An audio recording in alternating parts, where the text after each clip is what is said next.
Tomato, আদা, রসুন, লঙ্কা এইগুলো আমি মিক্সিতে বেটে নেব। মিক্সিতে মশলাটা আমি বেটে নিলাম। ইঁচড়টা কেটেছিলাম, সেই ইঁচড়টা আমি একটা সিটি দিয়ে দিয়েছি। আর দেখুন এই আলু কেটে রেখে দিয়েছি। তরকারিতে তাহলে দেখিয়েছি, ওই মশলাটা মিক্সিতে বেটে নিয়েছি। ডুমো ডুমো করে কাটা আলু আর পেঁয়াজ কুচি। কড়াই আমি সর্ষের তেল দিলাম 4 টেবিল চামচের 4 চামচ।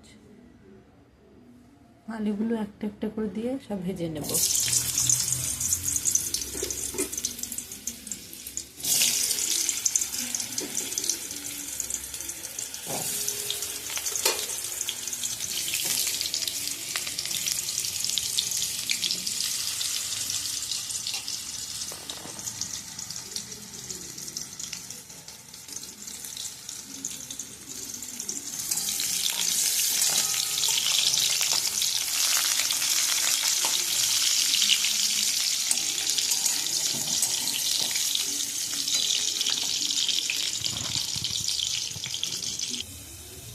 দেখুন আলুটা আমার বেশ সুন্দর ভাজা হয়ে গেছে, লাল লাল হয়ে গেছে। ওই আলুগুলো একটা একটা করে সব তুলে নেব।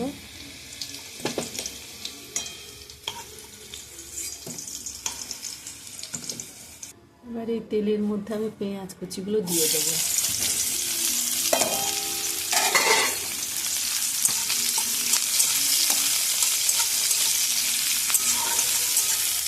নাড়াচাড়া করে একটু ভাজবো।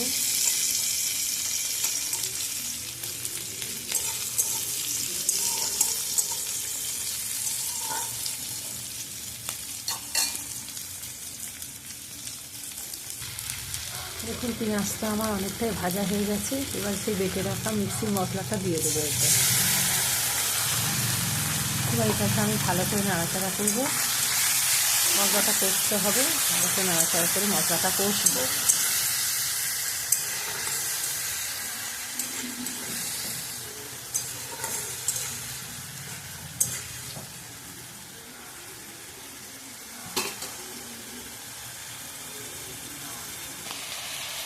দেখুন আমি এই সময় এই মশলাটাতে হলুদ দিয়ে দিলাম, আন্দাজ মতো হলুদ দিয়ে দিলাম। এবার আমি নেড়ে চেড়ে আরও কষবো।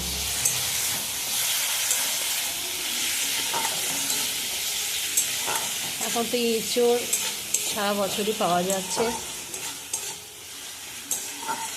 কিন্তু যেগুলো সিজনে হয় সেগুলো সত্যিই আরও ভালো হয়।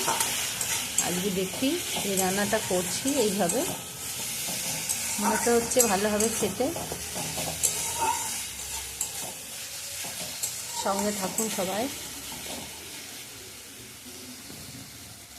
দেখুন মশলাটা কষে কষে সামান্য মাঝখানে জল দিয়ে দিয়েছি একটু একটু করে, এইরকম হয়েছে, অনেকটাই কষা হয়েছে। এই সময় আমি ভেজে রাখা আলুগুলো দিয়ে দেবো। আমি আলুগুলো কিন্তু সিদ্ধ করিনি, চন্দ্রমুখী আলু তাড়াতাড়ি সিদ্ধ হয়ে যায়। এই মশলার সঙ্গে কষতে কষতে এটা সিদ্ধ হয়ে যাবে।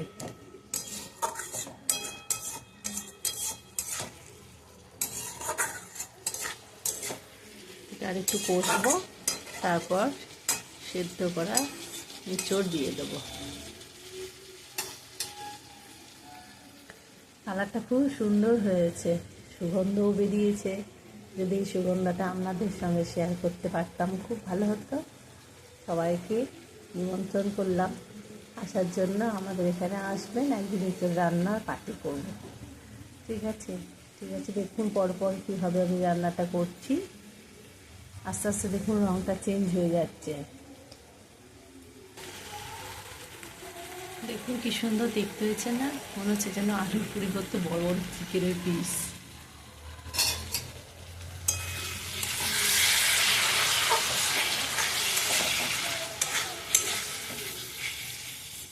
এই সময় আমি এঁচোড়টা দিয়ে দেবো।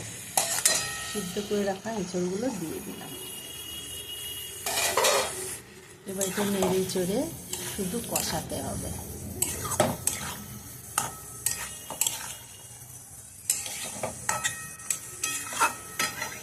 স্বাদ অনুযায়ী এই সময় সবাই লবণ দিয়ে দেবেন।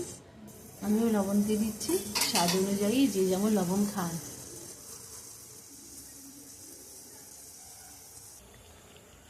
দেখুন আমি এই সময় লবণ দিয়ে দিচ্ছি। আমি যেমন লবণ আমাদের খাই সেইভাবে আপনারাও এইভাবে লবণ দিয়ে দেবেন, যে যেমন লবণটা খান। এবার ঢাকা দিয়ে এটাকে আরও রান্না হতে দেবো। দেখুন একবার নেড়ে দিলাম লবণটা দেওয়ার পরে, এরপর আমি একটু ঢাকা দিয়ে দেব। 5 মিনিট হয়ে গেল, এবার দেখি তো। দেখুন কালারটা এসেছে, দেখুন মনে হচ্ছে না মাটন মাটন? এই জন্য তো একে বলে গাছপাঠা।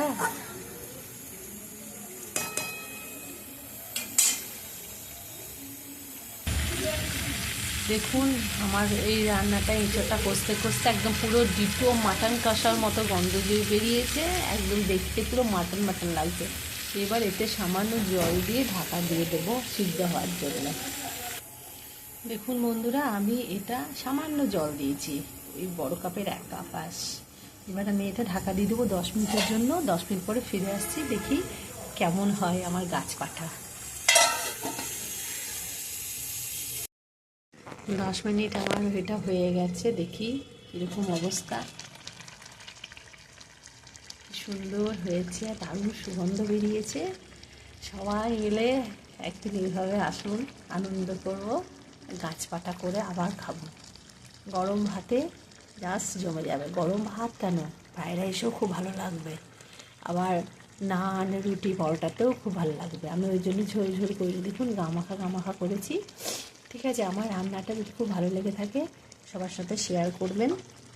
সবাই ভালো থাকবেন, সুস্থ থাকবেন। আজকের মতো টাটা।